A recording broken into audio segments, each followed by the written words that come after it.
네, 오늘 금요 캠퍼스 묵상 모임 시작하겠습니다. 제가 먼저 기도하고 시작하겠습니다. 하나님 감사합니다. 주님, 오늘도 이렇게 사역하기 위해서 모였습니다. 저희들 묵상할 때 주님께서 함께 해주시고 저희 시편 말씀 묵상할 때 주님께서 깨달음을 주시고 말씀에 은혜 주시고 저희들이 주여 가난한 마음으로 여러 가지 방해를 분별하면서 자연스럽게 자유롭게 묵상하면서 주님께 은혜를 구할 수 있도록 주님께서 도와주세요. 감사합니다. 예수님 이름으로 기도했습니다. 아멘. 아멘. 오늘 아까 전에 카톡에 단톡에 온 대로 시편 41편 말씀을 보았거든요. 그래서 시인의 형상 1과 함께 이제 보려고 하는데요. 네.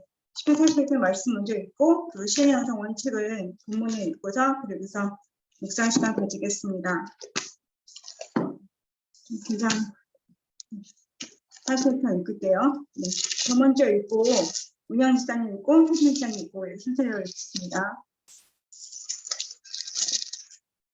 네. 가난한 자를 보살피는 자에게 복이 있으며 재앙의 날에 여호와께서 그를 건지시리로다. 여호와께서 그를 지키사 살게 하시리니 그가 이 세상에서 복을 받을 것이라. 주여 그를 그의 원수들의 뜻에 맡기지 마소서. 여호와께서 그를 병상에서 붙드시고 그가 누워 있을 때마다 그의 병을 고쳐 주시나이다. 내가 말하기를 여호와여 내게 은혜를 베푸소서.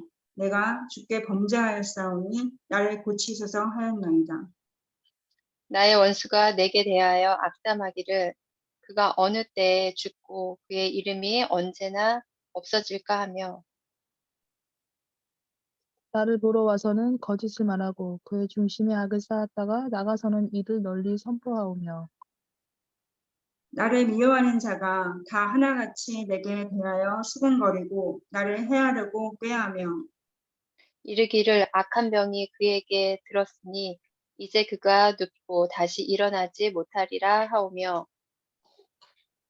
내가 신뢰하여 내 떡을 나눠 먹던 나의 가까운 친구도 나를 대적하여 그의 발꿈치를 들었나이다.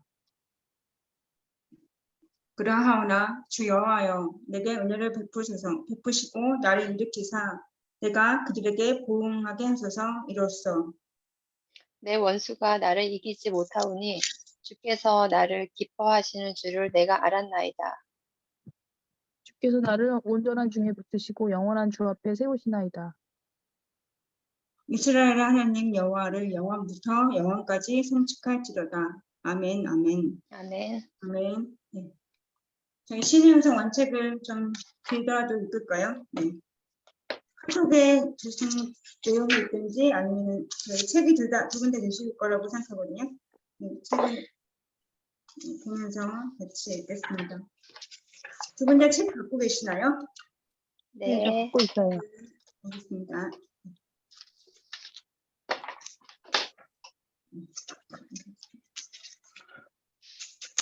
네.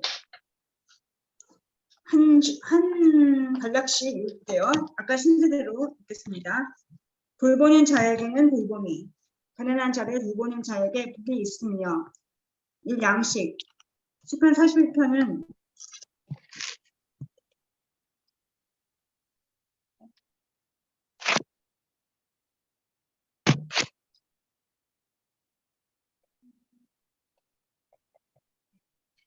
시편 41편은 개인 감사시에 해당합니다. 이 시는 심각한 질병을 치유하시는 야훼의 은혜를 경험한 후 무로운 사랑으로 인정받은 사람의 감사보고다. 찬양시는 하나님의 일반적인 속성, 자비로움, 신실하심, 긍휼하심을 찬양으로 노래하는 내용인데 만에 감사시는 하나님의 구체적인 속성을 경험한 개인이나 집단이 이를 감사하는 내용을 담고 있다. 이 구조 맞나요? 네, 맞습니다. 네.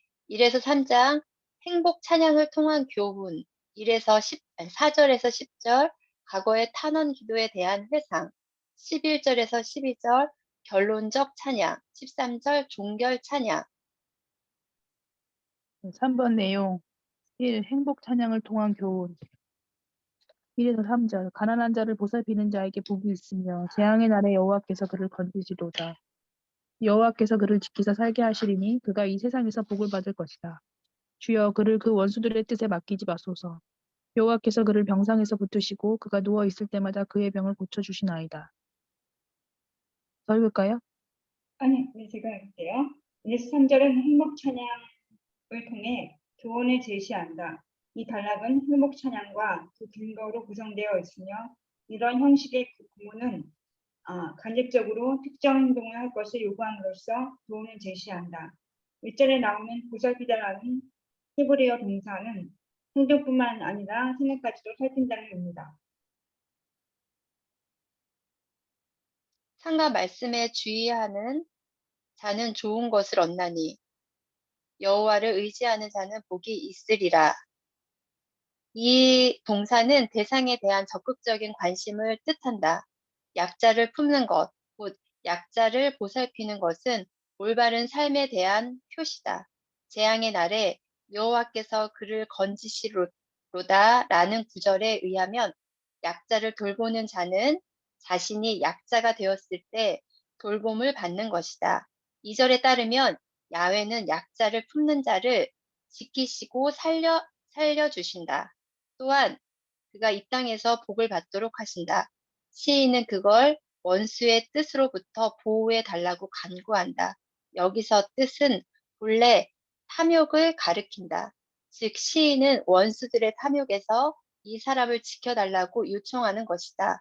약자를 보살피는 자는 병상에서도 야훼의 개입으로 인한 치유를 받는다. 따라서 야훼의 구원을 요청하려면 평소에도 약하고 가난한 자들의 필요에 적극적으로 반응하는 삶을 살아야 한다. 2번 과거의 탄원 기도에 대한 회상 내가 말하기를 여호와여 내게 은혜를 베푸소서. 내가 주께 범죄하였사오니 나를 고치소서 하였나이다.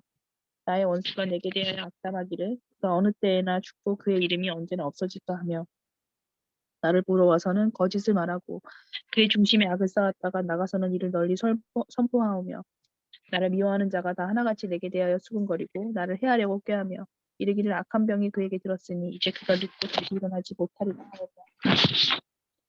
내가 신뢰하여 내 떡을 나눠 먹던 나의 가까운 친구도 나를 대적하여 그의 발꿈치를 들었나이다. 그러하오나 주 여호와여 내게 은혜를 베푸시고 나를 일으키사 내가 그들에게 보응하게 하소서. 8절에서 10절은 시인이 질병으로 고통을 받던 과거의 원인, 탄원을 회고하는 내용이다. 시인은 1, 3절에서 일반적인 교훈을 제시하면서 잊고 있었던 자신의 지난 경험을 끄집어낸다. 4절의 첫 단어 내가 말했다는 히브리어 동사 완료형을 사용하고 있다. 시인은 심각한 질병과 주위의 배척에 시달리다가 야훼께 도움을 요청했다. 내게 은총을 베푸소서는 야훼의 자비와 은혜를 상품에 호소하는 말이다. 여호와께서 그의 앞으로 지나시며 선포하시되 여호와라 여호와라 자비롭고 은혜롭고 노하기를 더디하고 인자와 진실이 많은 하나님이라. 사람들은 보통 뜻밖의 고난을 겪으며 죄를 자백하게 된다. 시인은 자신의 초점을 질병에서 병자를 둘러싼 적들에게로 옮긴다. 그들은 마치 병자의 죽음을 기다리며 주위를 맴도는 독수리 떼와 같다. 원수들은 병자의 죽음을 기다리며 그의 이름이 이 땅에서 소멸되기를 고대한다. 이 소멸이라는 표현은 이름을 이어줄 자식 하나 없이 대가 끊겨서 죽은 사람을 일컫는 은유다. 원수들은 심지어 병문안을 본다. 그러나 지인의 비밀을 지켜주기는커녕 이를 악의 적으로 널리 퍼뜨리고 한 명의 병자를 먹잇감으로 삼기 위해 여러 명이 모여 공모한다. 8절은 시인이 불운을 바라는 원수들의 기원을 인용한다. 악인들은 시인이 지독한 질병에 걸려 영원히 회복하지 못하기를 기원하고 있다. 9절에서 시인이 느끼는 가장 큰 배신감의 감정은 내가 떡을 나누어 먹던 나의 가장 가까운 친구도 나를 대적하여 라는 말로 표현된다. 고대에서 공동 식사는 친밀한 신뢰의 표시다. 그의 발꿈치를 들다라는 표현은 아마도 거절, 배반, 배척을 뜻하는 것으로 보인다. 내가 너희 모두를 가리켜 말하는 것이 아니니라. 나는 내가 택한 자들이 누구인지 알미라. 그러나 내 떡을 먹는 자가 내게 발꿈치를 들었다 한 성경을 응용하게 하려는 것이니라. 신한 법마저도 적들의 판단에 동의하여 시인을 배척한다. 10절에서 시인은 야훼를 향해 이중적 부름의 표현을 사용한 후 4절과 동일한 은혜를 구한다. 나를 일으키사라는 시인의 강구는 8절에 다시 일어나지 못하리라는 원수들의 진술을 정면으로 부정하는 것이다. 이어서 시인은 내가 그들에게 보응하게 하소서라고 강구한다. 그런데 개인적인 보응은 구약에서 매우 낯선 표현이다. 이는 지혜의 가르침에도 의미된다. 너는 악을 갚겠다 말하지 말고 여호와를 기다리라. 그가 너를 구원하시리라. 잠언 20장 22절. 보응은 인간의 일이 아닌 하나님의 몫이다. 너희 모든 성도들아 여호와를 사랑하라. 여호와께서 진실한 자를 보호하시고 교만하게 행하는 자에게 엄중히 갚으시느니라. 시편 31편 23절. 주여 인자함은 주께 속하오니 주께서 각 사람이 행한 대로 갚으심이니이다. 시편 62편 12절. 이는 나의 대적들이 곧 내 영혼을 대적하여 악담하는 자들이 여호와께 받는 보응이니이다. 시편 109편 20절. 시편에서의 복음은 야훼의 개입으로 시인이 치유를 받은 후 그를 비방한 자들의 악행이 만천하에 폭로됨으로써 수치를 당하는 것이다. 10절의 이로서는 히브리 성경을 따르면 11절의 첫 단어가 되어야 한다. 3. 결론적 찬양. 이로써 내 원수가 나를 이기지 못하오니 주께서 나를 기뻐하시는 줄을 내가 알았나이다. 주께서 나를 운전하는 중에 붙드시고 영원히 주 앞에 세우시나이다. 11에서 12절은 결론적 찬양으로서 응답과 구원의 사건을 전제한다. 시인은 하나님이 자신의 편이 되어주셔서 원수들이 승리의 함성을 지르지 못하도록 역사하신 것을 찬양한다. 또한 하나님이 시인의 온전함을 붙드시고 그분 앞에 영원히 세우셨음을 찬양한다. 여기서 온전함은 시인의 자기 의가 아니라 특정한 고소 사건과 관련한 무죄, 곧 결백함을 뜻한다. 여호와께서 만민에게 심판을 행하시오니 여호와여 나의 의와 나의 성실함을 따라 나를 심판하소서. 시편 77편 8절 말씀. 시인은 건강함을 회복함으로써 그가 고난당해 마땅하다는 원수들의 주장이 잘못되었음을 입증한다. 사종결 찬양. 이스라엘의 하나님 여호와를 영원부터 영원까지 송축할지어다. 아멘 아멘. 마지막 절인 13절은 종결 찬양으로서 다윗의 시편의 수집물을 마감하는 역할을 한다. 시편 41편은 시편 전체 중 제1권의 마지막에 위치하는 시이다. 메시지. 이 시편은 가난하고 궁핍하며 무력하고 연약한 자들을 돌보는 것이 의로운 행위라는 사실을 가르쳐준다. 하나님은 약자들을 품고 돌보신다. 따라서 그의 백성들도 마땅히 약자를 품고 돌보아야 한다. 그러나 대적들은 그렇지 않았다. 병중에 있는 자를 대하는 그들의 태도는 매우 잘못되었다. 대적들은 병자를 연대와 환대로 대하지 않고 오히려 냉대와 홀대로 대한다. 그러나 병중에 있는 자들에게는 함께 울어줄 진정한 연대가 필요하다. 즐거워하는 자들과 함께 즐거워하고 웃는 자들과 함께 울라. 로마서 12장 15절. 나는 그들이 병들었을 때 붉은 베옷을 입으며 금식하여 내 영혼을 괴롭게 하였더니 내 기도가 내 품으로 돌아왔도다. 내가 나의 친구와 형제에게 행한 같이 그들에게 행하였으며 내가 몸을 굽히고 슬퍼하기를 어머니를 곡한같이 하였도다. 시편 35편 13절에서 14절. 남을 돌보는 자, 특히 약자를 돌보는 자에게는 그에 상응하는 돌봄이 주어진다. 긍휼히 여기는 자는 복이 있나니 그들이 긍휼히 여김을 받을 것이며. 마태복음 5장 7절 말씀. 네. 아멘. 네, 여기까지 하고 지금부터 5분 동안 묵상하시고 그리고 5분을 나누겠습니다.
먼저 나누고 그리고서 아까 은행수사님, 효진수사님 순서를 알겠습니다. 오늘은 조금 긴장이 더 있는 것 같아요. 저는 솔직히 좀 저번에 약간 이제 방해가 있고 해서 좀 더 긴장이 있고 자유롭지는 못했던 것 같아요. 마음이 좀 솔직히. 그래서 오늘도 조금 그런데 저는 이제 10편 41편을 본 이유는 이 제목에서 또 가난한 자를 돌보는 자에게 복이 있으며 하면서 돌보는 자에게는 돌봄이라는 제목이 너무 좋았던 것 같아요.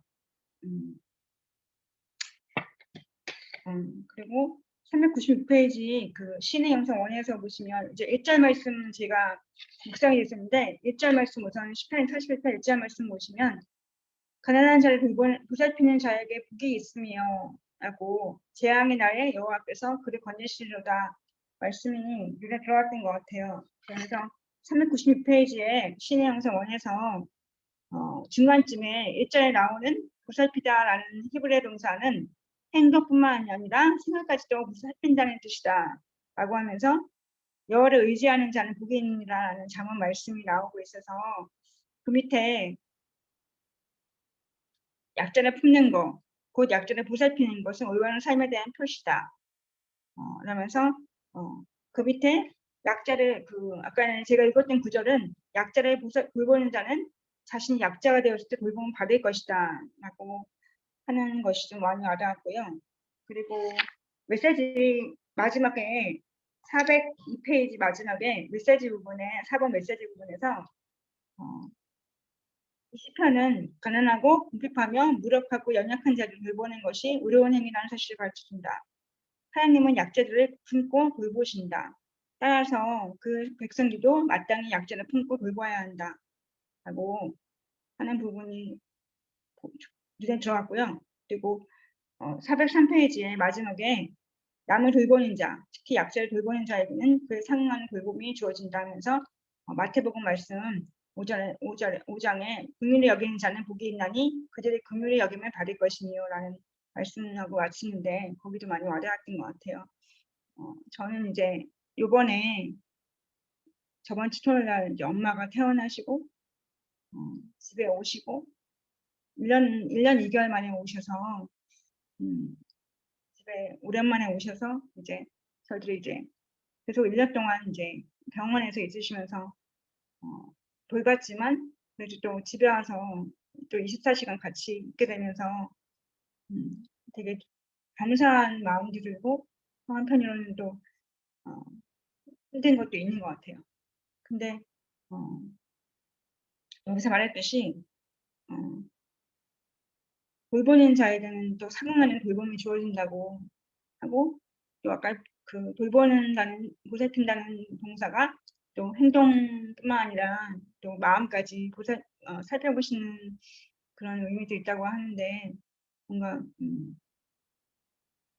약한 자, 또 아픈 자, 또 가난한 자 이런 거 돌보는 것이 주님을 닮아가는 주님을 닮는 삶이구나 생각했던 것 같아요.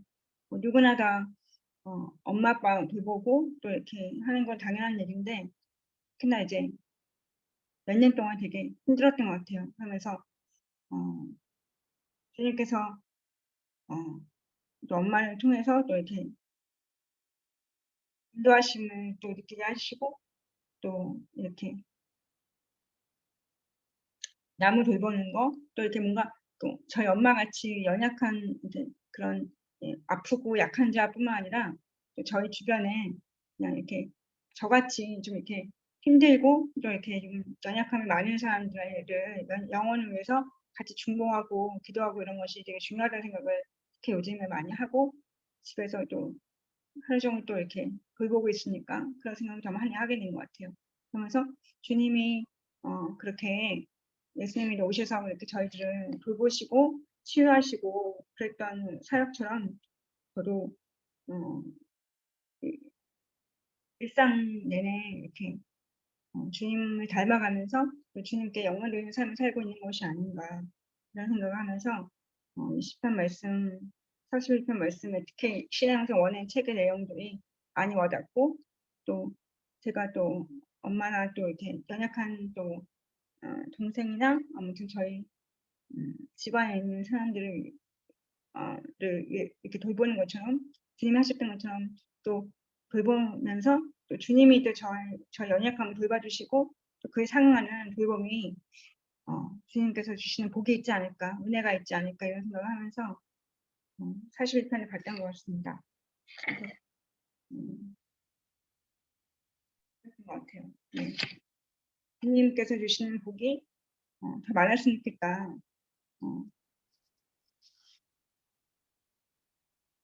저희 좀 돌봄을 받고 싶고 치유를 받고 싶고 이런 게 있는데 또 저희 엄마를 통해서 질병을 치유하시는 은혜를 주신 것처럼 또 저희 연약함을 치유해 주시고 또 돌봐주셨으면 좋겠다. 주님께서 은혜 주셨으면 좋겠다 이런 생각을 하게 된 것 같습니다. 네. 은영사님 해주세요. 네. 네. 잠시만요.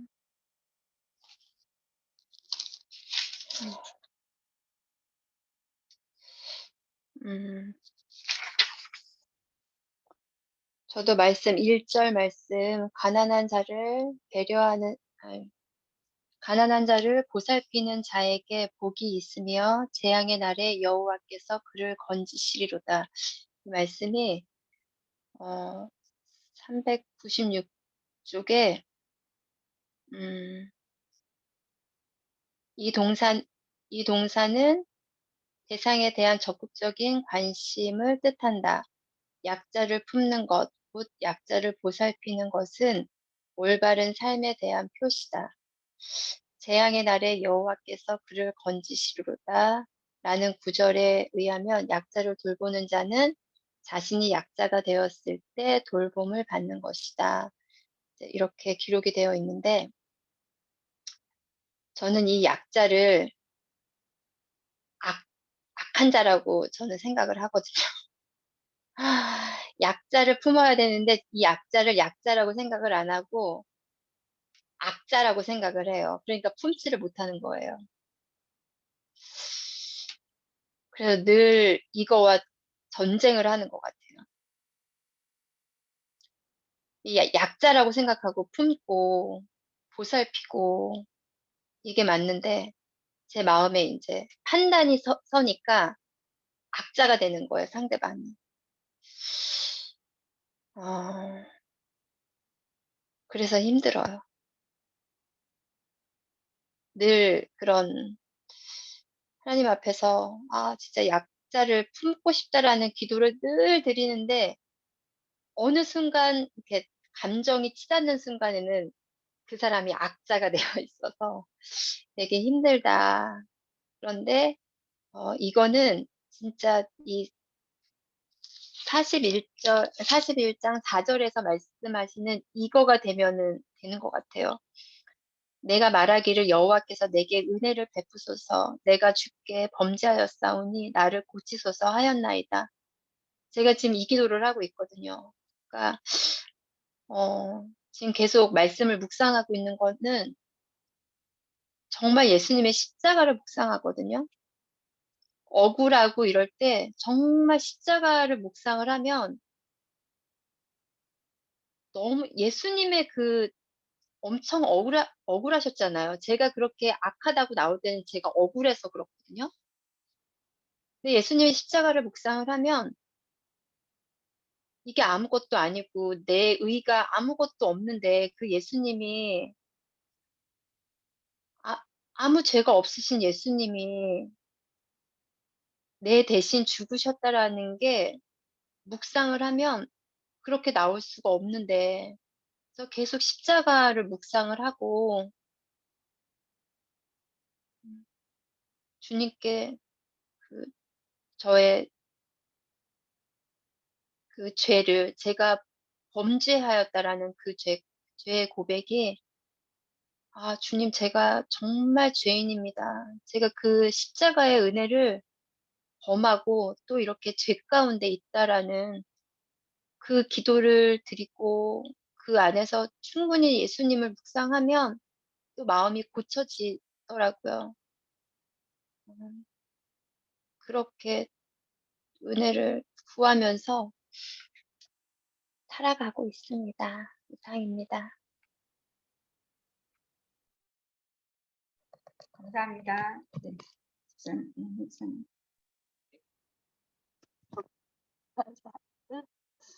1절에 저도 그 가난한 자를 보살피는 자에게 복이 있고 재앙의 날에 여호와께서 그를 건지신다. 이 말씀 갖고 또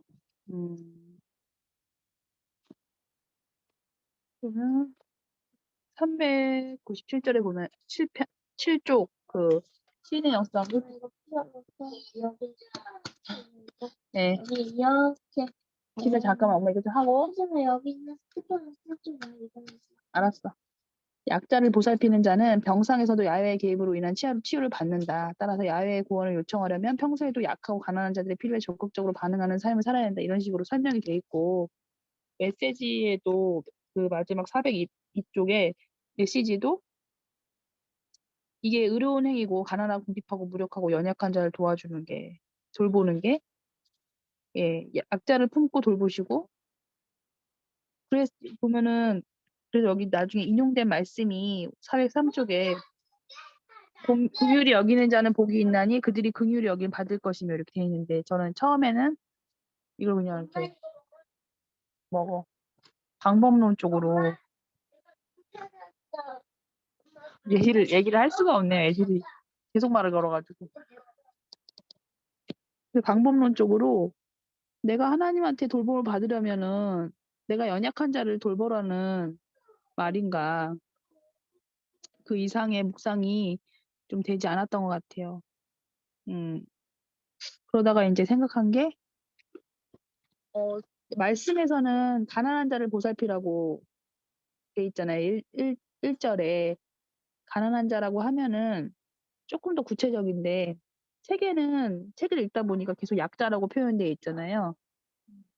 그래서 생각을 한 게 약자가 누구인가? 그래서 은영 집사님이 나눠주신 것처럼 약자가 악자라고 그런 식으로 적용해서 얘기해 주셨는데 저도 좀 그렇다면 그 돌봄이 필요한 약자가 누구인가? 그 생각을 했던 것 같아요. 내 주변에 내가 돌볼 약자가 있는가? 이렇게 묵상을 해보면서 그 약자는 하나님 편에서 봤을 때 하나님 기준에서 약자여야 하고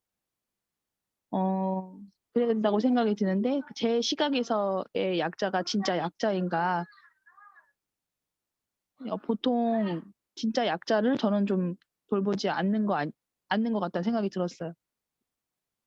진짜 돌봄이 필요한 약자는 외면하고 내 기준대로 그 약자의 기준을 정해서 돌보려 하고 네, 진짜 하나님이 원하시는 그 돌봄을 하려면 누군가를 돌보려면 하나님의 그 마음을 받아야 되는구나. 하나님의 시각이 나한테 있어야 되지 않나 그런 생각을 했고요. 그런데 하나님이 그런 하나님의 시각이 나한테 있는가? 좀 그거는 저한테 지금 어렵다.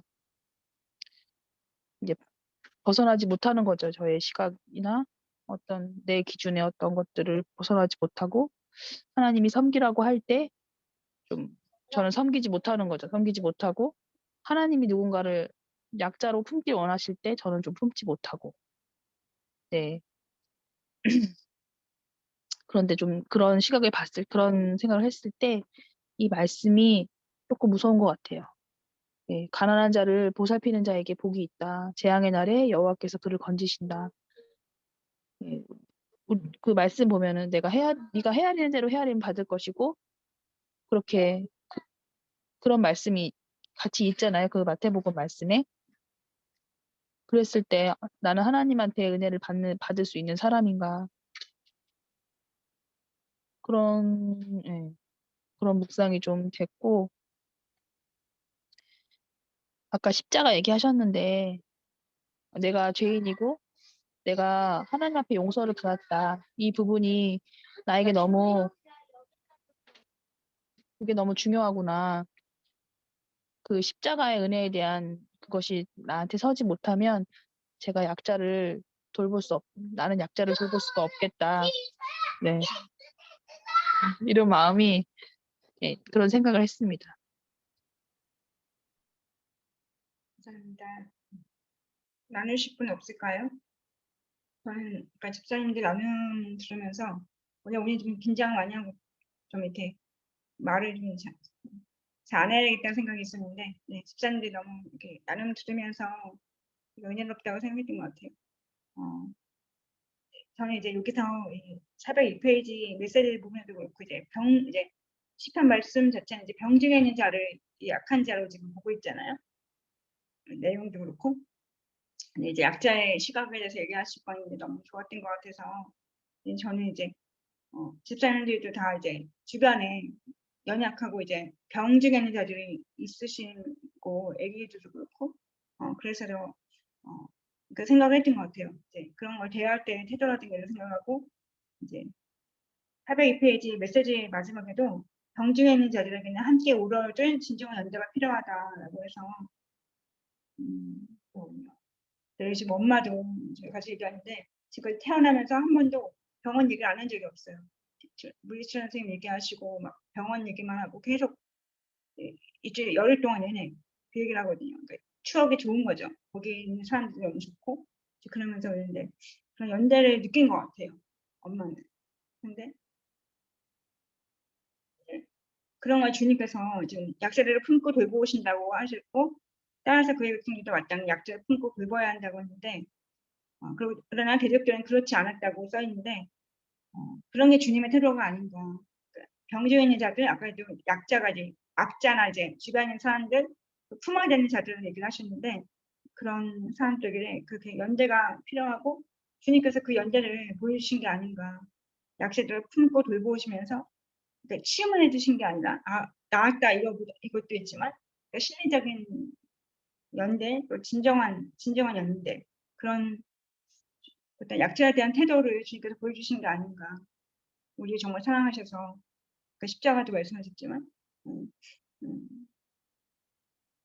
그런 것 같아요. 그래서 저도 그 집사님 나눔 들으면서 어, 저희 엄마를 적응했지만 이제 제 주변에 있는 어떤 연약한 영혼들 또 주님을 모르는 영혼들 또 아니면 제가 생각했을 때 아까 말했던 악자라고 생각하는 그런 사람들에게 뭔가 주님을 증거하는 그리고 또 주님을 증거하면서 품고 기도하고 돌봐주는 연대가 필요한 사람들에게 진정으로 뭔가 섬길 수 있는 그런 사람들이 되어야 되겠구나.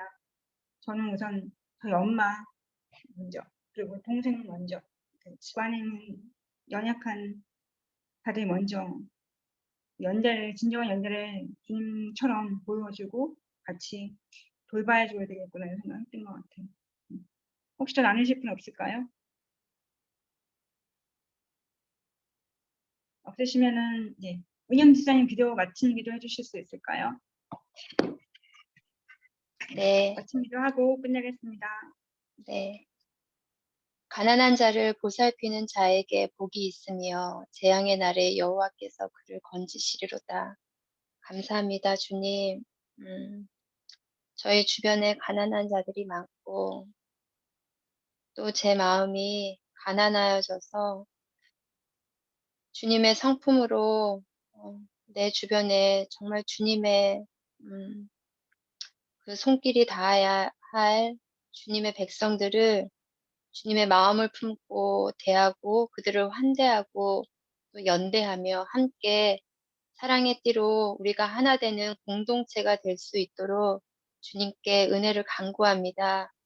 주님, 나의 생각, 나의 판단을 내려놓고 주님, 겨자씨와 같은 믿음을 가지고 주님 앞에 나와 내 사명과 내가 해야 할 바를 행할 때 주님 그곳에 열매 맺혀 주실 예수님을 찬양하며 예배합니다. 주님, 너무 연약하고 부족하지만 주님께 은혜를 구합니다. 십자가에서 승리하신 예수님으로 말미암아 우리가 예수의 이름을 붙잡고 담대히 나아갈 수 있는 믿음 가운데 우리들의 삶이 생명을 가지고 나아갈 수 있도록 주님 인도하여 주옵소서. 각자의 삶 가운데 수고하는 집사님들을 주님 축복하시고 아버지 우리가 교회 공동체로 서로 사랑하며 복음의 띠로 하나가 되는 명신교회가 되도록 주님 축복하여 주시옵소서. 주님을 의지하며 우리 주 예수 그리스도의 이름으로 기도합니다. 아멘. 네.